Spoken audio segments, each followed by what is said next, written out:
This episode is sponsored by HelloFresh. Stay tuned for a special offer that supports this show. Subscribe and click the notification bell, and I won't use my neighbors as fertilizer. Gardening can be a relaxing hobby and a fun way to grow your own food. But what's peculiar about gardens is just how unnatural they can become. Because people have seen some of the most horrifying things in their gardens. Today, I'll be sharing 5 allegedly true scary stories from people's gardens, plots of farming land, and any place used to grow vegetation by people. Because when people get their hands on things, they tend to get pretty dark. Prepare yourself to get gnomed. If you want to hear your story in a future episode of Darkness Prevails, you can share any of your stories at darknessprevails.org/submit. Thank you. I was playing hide and seek. From Hunter. Location, England. It was Halloween night a few years ago. I was with my friend. Back then, I was 9 years old and she was 8. I was dressed as a skeleton. I know, so creative, huh? My friend was actually creative and was dressed as a spider queen. My costume was basically black and white skeletal face paint that my mom did for me. I also had some blue flames done around one eye and cracked spots on it. I was just wearing a costume shirt from Wilko's, which is a shop here in England, and some black and blue leggings. My mom had also done my friend's makeup too. She was wearing an LED spider web dress with black leggings, and her makeup was like mine, white, but with spiders and cobwebs. We looked pretty cool, if I had to be honest with you. After we finished trick-or-treating that night, we had eaten a lot at that point, and decided to play hide and seek in my back garden to finish it all off. We got some drinks of cola and sat down on my garden bench. The thing was a little beaten up, but it was nice. Plus, you couldn't really tell in the dark. I was hiding first, and after a few rounds, at about 8:20, I hid behind my mom's summer house. Now let me tell you about her summer house. It's nice and small, and you can hide in a small gap behind it next to the fence. My mom has turned it into a salon, and you just phone to book an appointment. Anyway, I sat down. I could hear my friend getting closer, so I slowly laid down. That way she couldn't see me. Now let me say there are buckets on one side of me, so you can only get around one way. This is where things took a turn for the worst. Because someone found me, and I thought it was her. I even heard someone say, "I found you." But this was not my friend. No, this was coming from an older man's voice. I immediately looked up, but there was no one there. Panicked and covered in goosebumps, I stood up from my hiding spot and looked to my right. There was heck, I still don't know what to call it, but I've heard of them in folklore. A redcap, that's what it was most similar to, and that may be just what it was. It began to make weird noises, like a fax machine. It was a sturdy, short, old-looking man with red eyes, shorter than me even though I was only 9.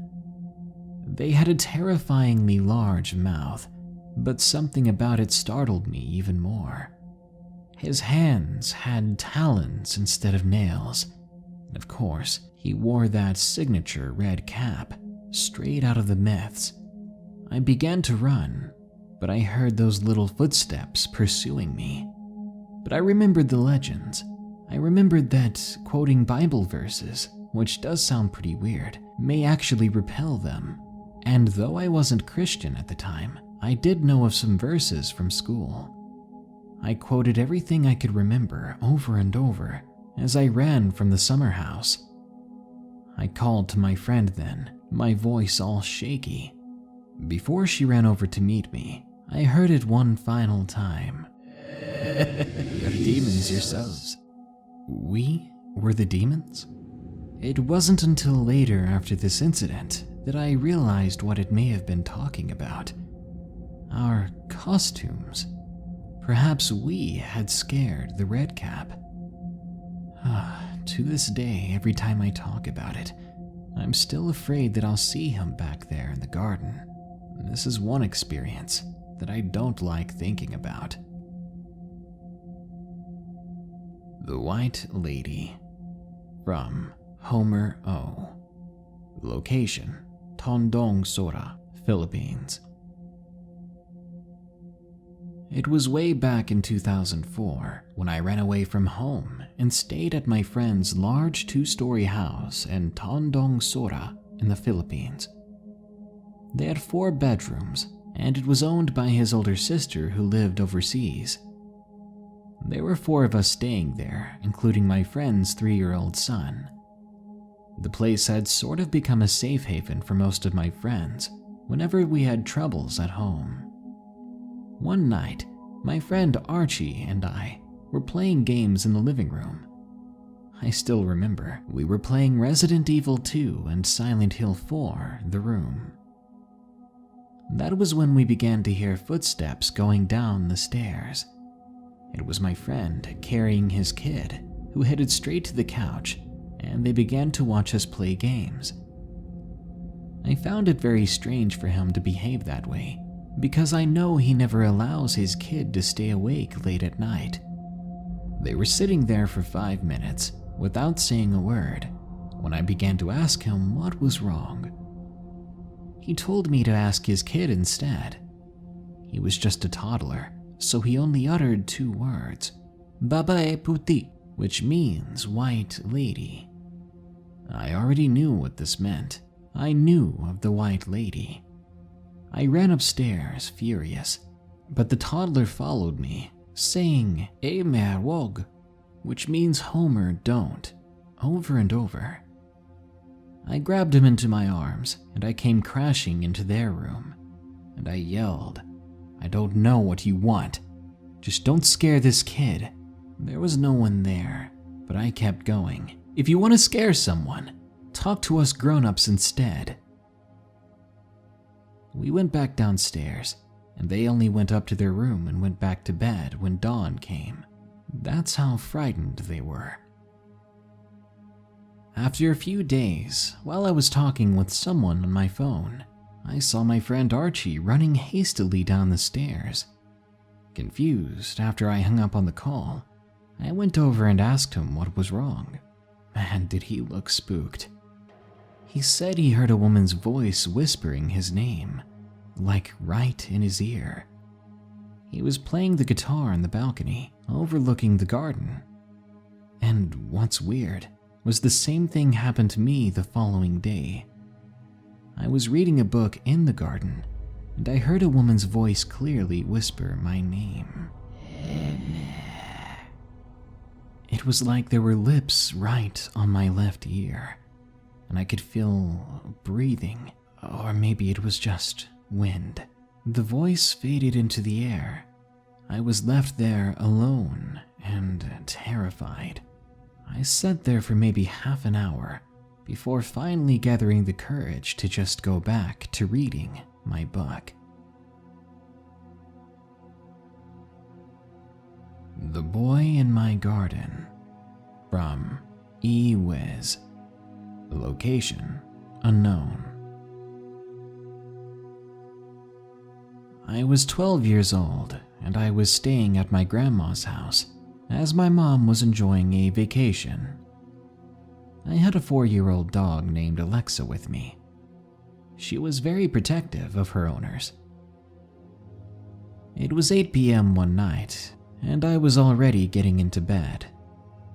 About half an hour later, after getting settled in, I was awakened by the sound of a creaking noise.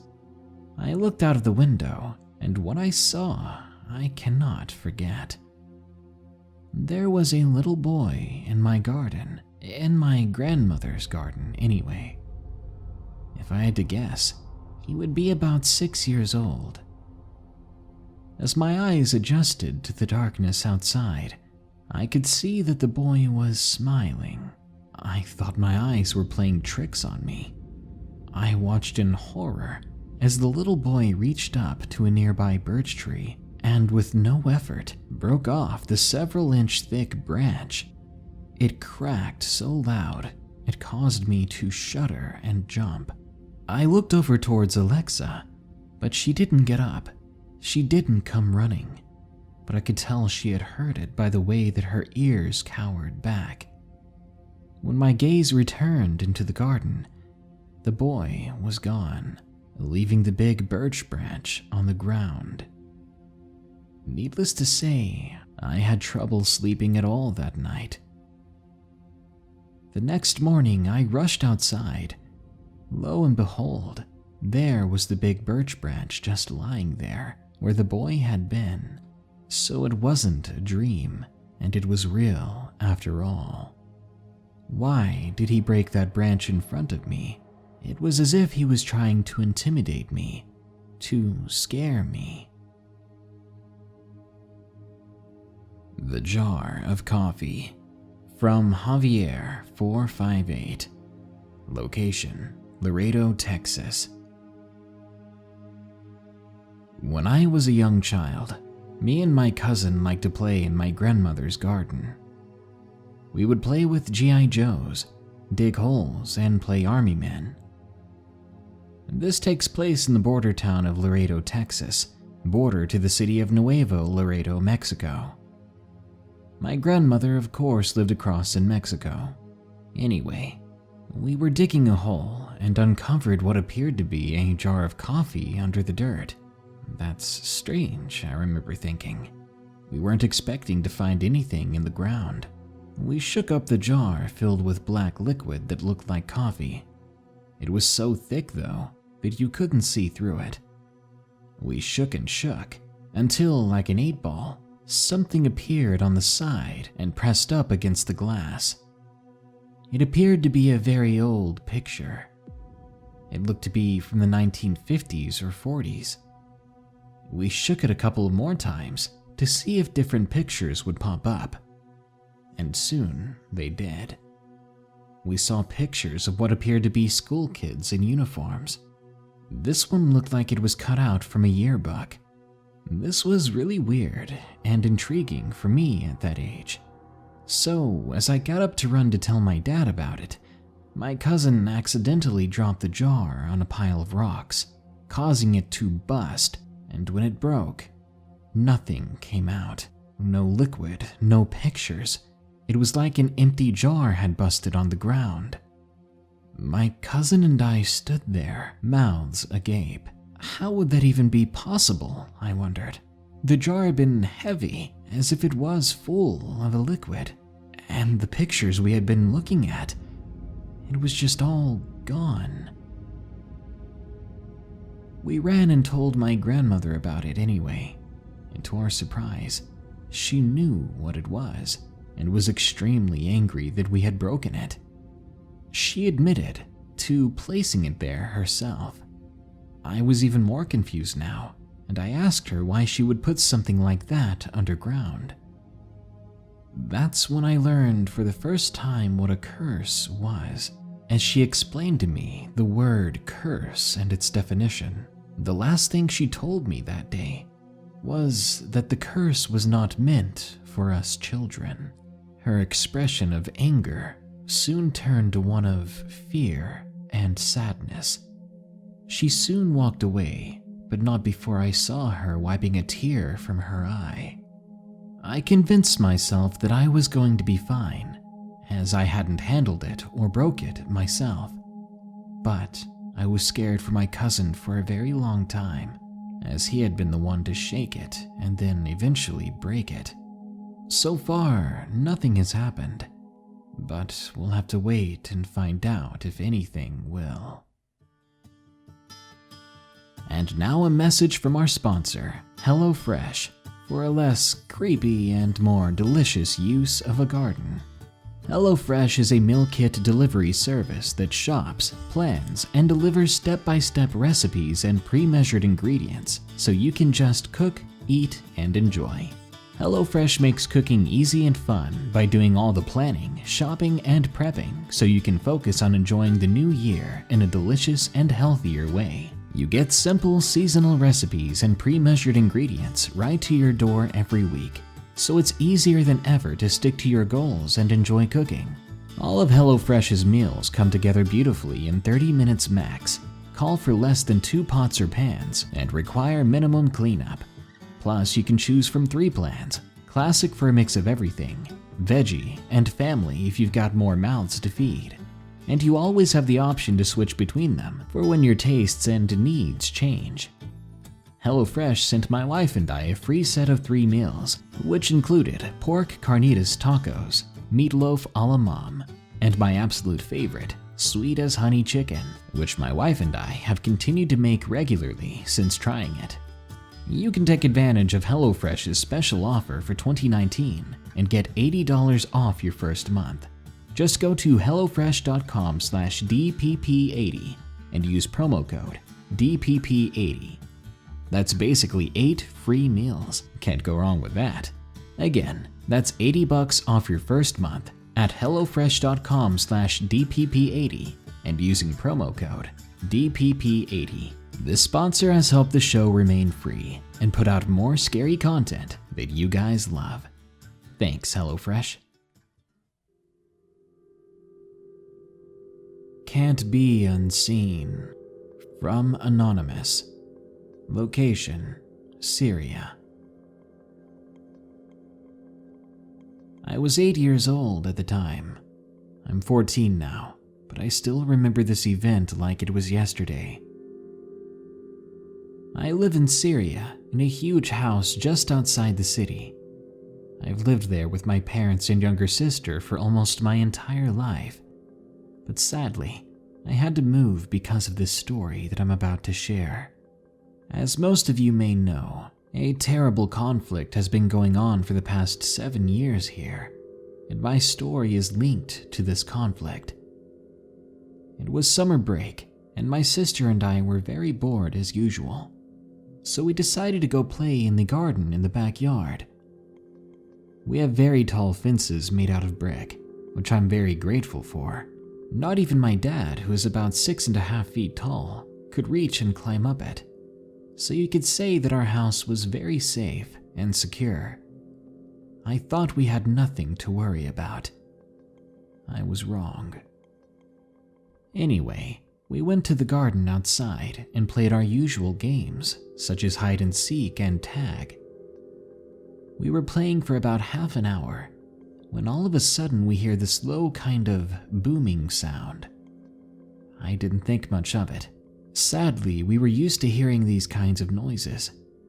But my sister, who was 6 years old at the time, wanted to go inside as she was beginning to grow panicked and worried from the sound. But me being the outdoorsy, sunlight-loving child, I was convinced to stay and play some more games.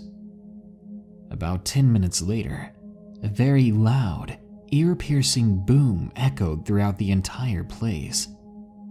The only way I can describe this noise is like popping a building-sized balloon right next to you.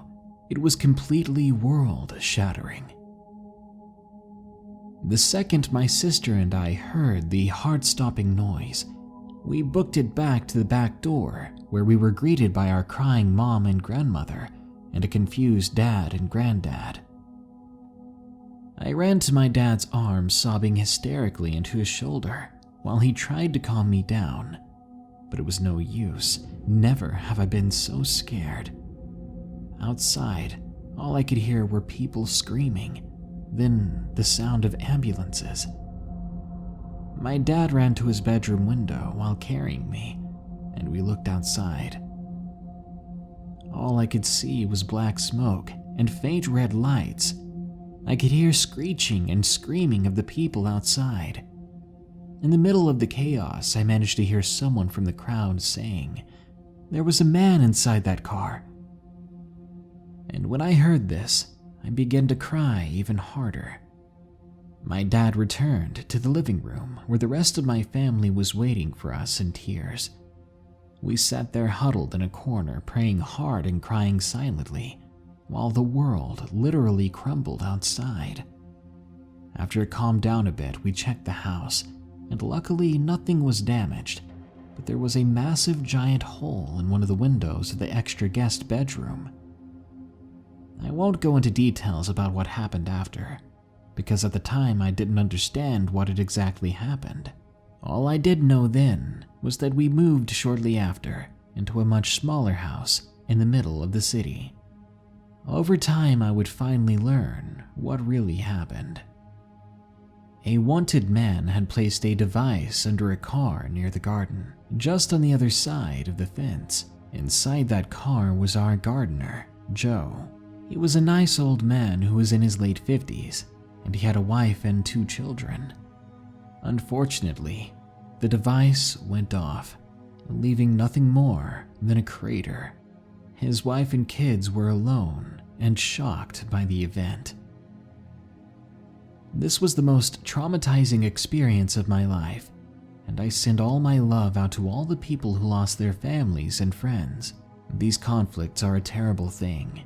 Innocent folks do not deserve to perish like that, and it's so hard to fathom that there are heartless and insane people out there that would do such terrible things to others.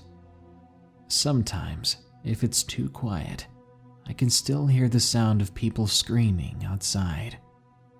This happened 6 years ago, but it lives on inside me forever. Sweden's Most Haunted House, from Marcus S. Location: Gothenburg, Sweden.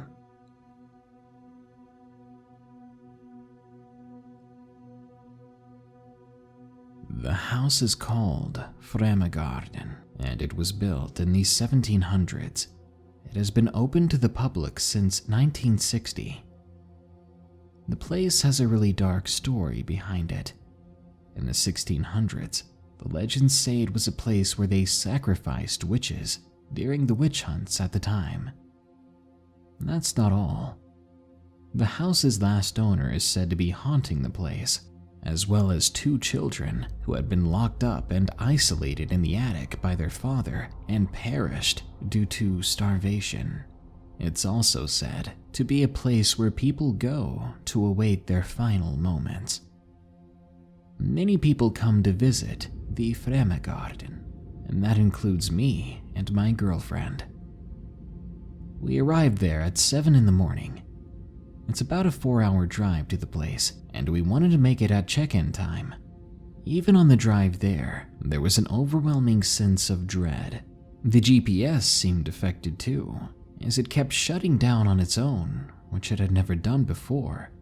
We ended up getting there a bit late because of this, and the closer we got, the foggier and rainier the weather became. Our hearts were pounding when we finally pulled in. We had a look around the house, the farmland it sat on. We began to unpack our things. If there's a way to describe the terrible cold we felt there, it was like a butcher's freezer. It was horribly and painfully cold in that house. As I mentioned earlier, the place is old, but all the furniture and items are fully intact. Alexandra started working to get a fire going in the fireplace, and I started to make us some lunch. And that's when we heard it, like a chair or something large being dragged across the floor upstairs.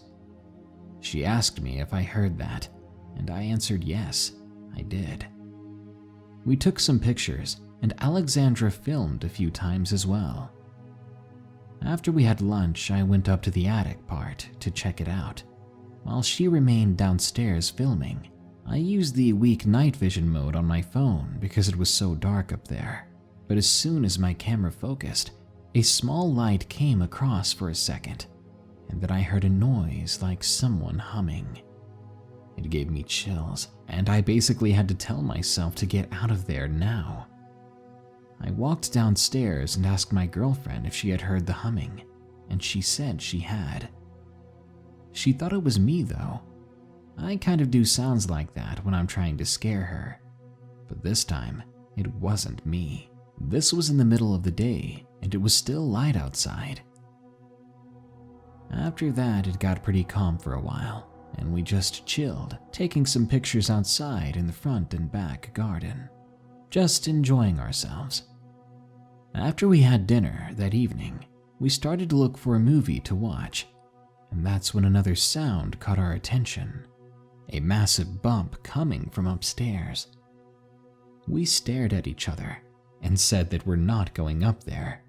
After a while, I asked if we should make some popcorn for the movie, so I went out to make some, but before I did, I thought, why not scare my girl a little bit? We were in the perfect place for it, after all. I decided to impersonate Pennywise from It. Alexandra didn't like that, so I stopped pretty quickly, and I took the bag of popcorn out and began shaking it. Then from nowhere, I suddenly hear Alexandra yelling. I said, "Stop that! You're not funny." I raised an eyebrow, and I walked back to where Alexandra was and asked, "What are you talking about? I didn't do anything." She said she had heard someone whisper or hissing in her ear, and she hadn't even noticed that I shook the popcorn bag because of the sounds that she had heard. So we tried to get back to the movie again and nearly fell asleep halfway through it. I suggested we go to bed and not fall asleep out here. But we did not sleep that night. The house was riddled with the sounds of footsteps and mysterious voices. Alexandra said she heard the rocking chair above her start going back and forth, and she saw a ball of light in the kitchen, which I think I saw as well at one point. She also didn't dare to turn around to the dead house room at her side.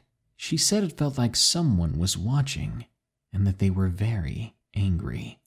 We both simply laid there the entire night, too scared to move, too scared to make any sort of noise. I was even too scared to get up and look what time it was. Alexandra told me later she had watched the time, and it was around 3:12 when all the noises really picked up. I laid there, praying that the light outside would be coming soon, because that was a nightmare in and of itself. As soon as the alarm went off, we both just jumped out of bed. We said that we didn't want to stay there any longer. We ate breakfast, took a few more pictures, then proceeded to leave. I think we both can agree we never felt like it was all bad energy in there as long as we didn't bother the spirits. I think things would have been worse though if we had continued to do things upstairs. If you're planning on visiting frammegarden, respect the entities. Don't act foolish, or all hell might just break loose.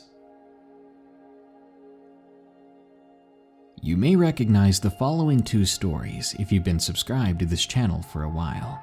The first aired in July of 2018, and the second in October of 2018. These are a couple of garden-related horror stories that I just couldn't pass on sharing again, since we picked up a lot of new subscribers, and they fit perfectly in with today's theme. I don't want any of you to miss out on these garden ghouls. Creature in My Garden, from Peter K. Location, Scotland. I was about 14 years old, living in Scotland, in a remote area not fully rural, but not completely urban either. There was a large forest right next to my house. I was in my home, and I had recently let my 2 dogs out as I would usually. One thing I noticed over the past few nights is the dogs had seemed quite uneasy, but staying across from a forest, it wasn't uncommon for foxes and rabbits and other wildlife to get into my back garden, so I didn't think much of it. That night, I let the dogs out again. Around the time I sat down to eat dinner, I heard the dogs scratching to get in, but this time they were whimpering and absolutely frantic as opposed to being slightly uneasy. I decided to find out what was happening. It was a summer night, so it wasn't too dark yet, but not too bright. My dogs ran into the house when I opened the door, and I immediately noticed movement at the top of my garden. I looked over and what I saw still gives me anxiety thinking about it. The eyes were what I saw first. They were feminine, but much, much bigger than a standard house cat. I saw the body of it as well, and it was massive, much bigger than a German Shepherd. The thing was pitch black, and it was staring me down. I was rooted to the spot. As cliché as it sounds, I was too scared to move, but after a few moments of fear pumping through my veins, I was able to unstick myself and run into the house at full speed, locking the door.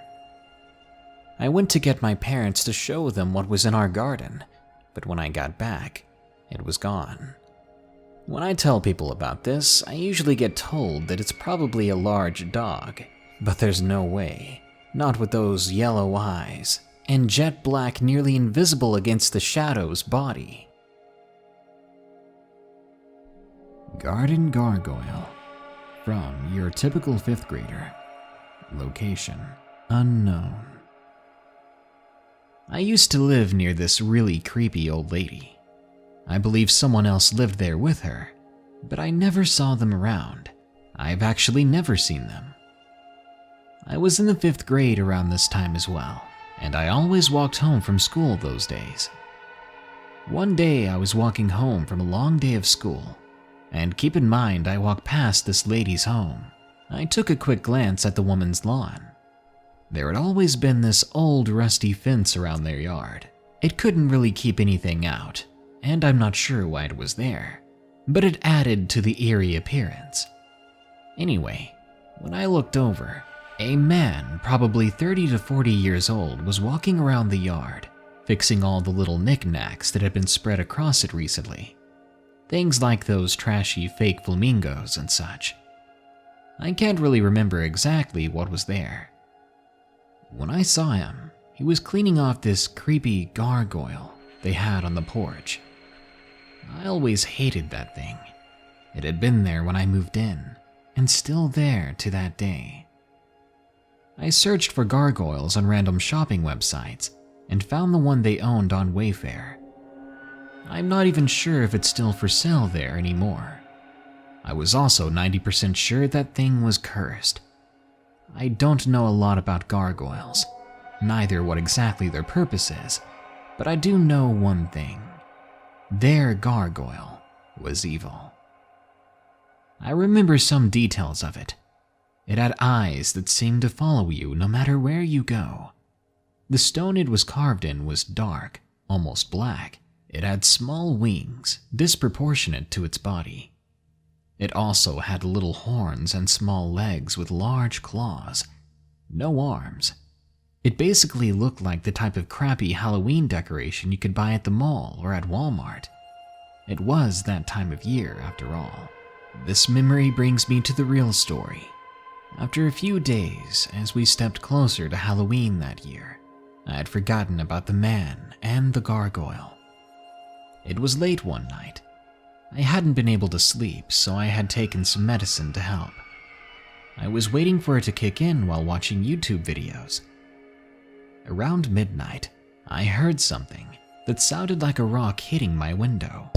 At first, I gave no thought to it, not even trying to explain it away, just ignoring it. Then came another rock, clanging against the window. This time, I got up, then walked over to the window, peeking through the blinds. I swear to God, I can't explain this. That little gargoyle was now sitting on our lawn, looking directly into my eyes. I couldn't even gather the courage to scream. I always thought of myself as a brave person. Most stories and movies didn't scare me, hardly anything did. But at that moment, it felt way too real. The thing crawled towards the window in an instant, and I hadn't even moved yet. I was sure that I was having a horrible nightmare, a really, really vivid one. I took a few clumsy steps backward, not wanting to see the thing crawling towards me anymore. I knew it could break my window with its leg, or with a wing, or even its head, like a kid throwing a rock. But as I fell back onto my bed, staring at the blinds, waiting for something to happen, it never did. I waited for hours, ready for something to crash through my window, but nothing happened. As I waited and waited in suspense, I eventually fell asleep, staring at the blinds. I woke up in the morning and quickly ran over to the window and peeked through the blinds to see the gargoyle was in its original position in their yard. It was as if it never happened, but it felt so real. To this day, I walk past that statue on the way home, constantly wondering if it was a dream or if it really happened, constantly watching, waiting for that gargoyle to look back at me and confirm to me my worst fear. Well, that was a very random episode. From ghosts and little boys to jars of mystical coffee and gargoyles, you never know what you might find in your garden. But one thing's for sure, if you stay out there long enough or surround yourself with gardens, for one odd reason or another, you're going to attract something horrifying. Good night. A huge thanks goes out to our sponsor HelloFresh for helping to support the show. Remember to check out their special offer in the description if you want to support the show too and get some delicious food. I love food.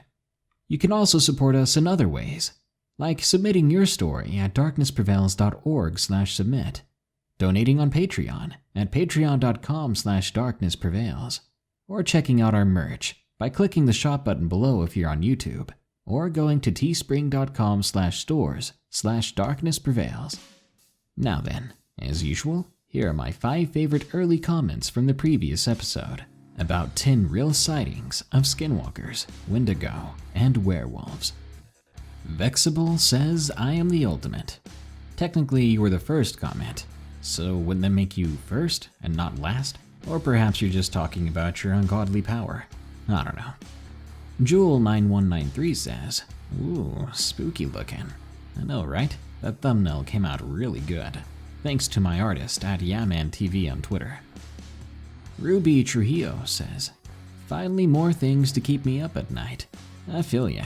Now I just need some things to keep me down in the morning, if you know what I'm saying. Ah, darkness, you're disgusting.